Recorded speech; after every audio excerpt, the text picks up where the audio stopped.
Kumusta mga palangga? Ha? It's been a very long time. Ang tagal kong nanahimik. Pareho lang kami ni Buspulong, matagal na nahimik.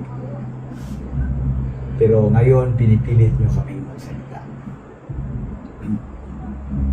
Nagsasalita ako ngayon because meron akong gustong ilabas na mensahe. We Negrosanons are not for sale. Kung meron man dyan sa Negros na nabayaran na, nakabaligya na mo, nabenta na yung pirma nyo, pwede bawiin nyo or mag-execute kayo ng affidavit na nabayaran kayo.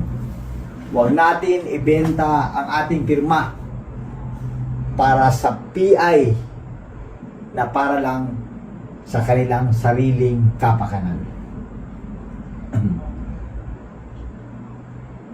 Para sa mga nagpapatakbo dyan, mga nasa gobyerno natin, sobra na ang inyong pang-aapi sa mga hindi sumasang-ayon sa inyong mga gawain. Sobra na. I support the stand of the Dutertes. Tama ang sinabi ni Mayor Baste na tamad ka, wala kang malasakit, kung wala kang plano sa ating bayan, mag-resign ka na lang. Tama rin si Buspulong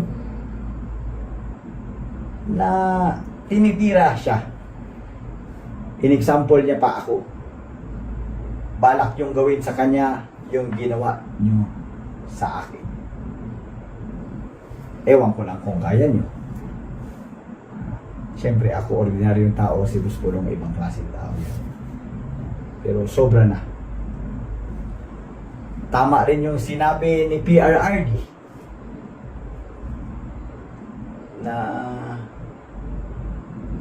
dati gumagamit, ngayon gumagamit pa rin. Kung si PRRD may intel, ako rin may intel. Alam ko yung katotohanan. Diba?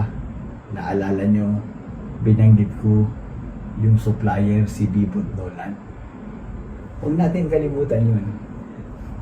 Dati, nung ako parang nagsasalita, baka wala pang naniniwala. Ngayon, si PRRD na nagsasalita. Meron akong challenge ngayon.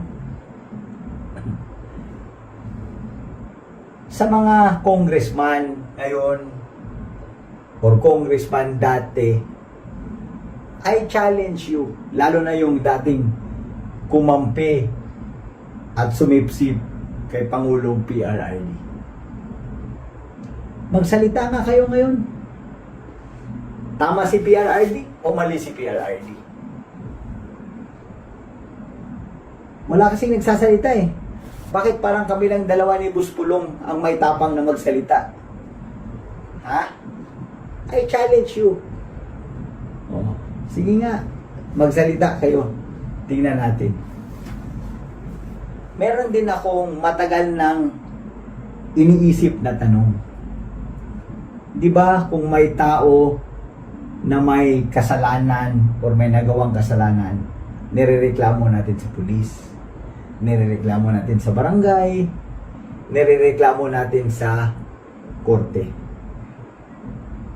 Ang tanong ko, saan pwede magreklamo ang isang Pilipino kung ang kanilang leader ay gumagamit ng droga? Adik ang leader nyo, saan ka magreklamo? Pwede ka pa magreklamo sa korte? Pwede ka pa magreklamo sa barangay? Di ba? Kailangan ko ng mga sagot. Kailangan natin ng mga sagot nito. Dahil kawawa ang taong bayan. Matagal ko na sinasabi yan eh.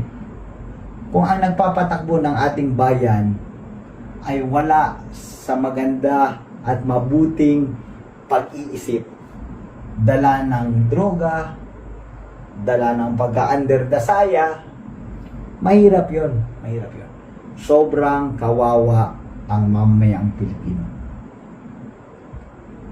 Sa napag-alaman ko po, hirap na ang buhay ng mga Pilipino. sobrang mahal na ng mga bilihin, sobrang taas na ng presyo ng petrolyo, sobra na ang pang-api. Habang nangyayari ito lahat, ang dami sa ating mga opisyal nagpapasarap ng buhay. Pabiyahe-biyahe, pa New York, New York, pa Europe, Europe, gamit pa at gastos ang milyon-milyong pera ng taong bayan. Sa tingin nyo, tama pa ba ito? Or tama na? Paano natin ito matutultukan? Papaabutin pa ba natin ito ng 6 years? Na magtiis tayo ng ganito? Tingin ko, kailangan na natin magkaisa. Samahan natin si PRRD sa kanyang stand na kailangan na ng pagbabago sa lalong madaling panahon. Anyway, sa tanong ko kung saan tayo hihingi ng tulong, seryoso ako, please leave your comments on the comment section below kung saan tayo pwede humingi ng tulong. Sa mga militar at pulis, ako ay nananawagan din sa inyo. Obligasyon nyo, katulad ng sabi ni PRRD kagabi, na tulungan ang taong bayan at panindigan ang ating bahay or konstitusyon. Unang-una, hiling ko sa inyo, hulihin nyo ang mga adik, lalo na ang mga nagbebenta ng droga. At kung pwede, please, pakiunahin yung nasa gobyerno na gumagamit ng cocaine. Lastly, I ask everyone, let us support VP Inday Sara. Huwag natin siyang pabayaan na apihin ng kanyang mga kasamahan or katunggali man sa gobyerno.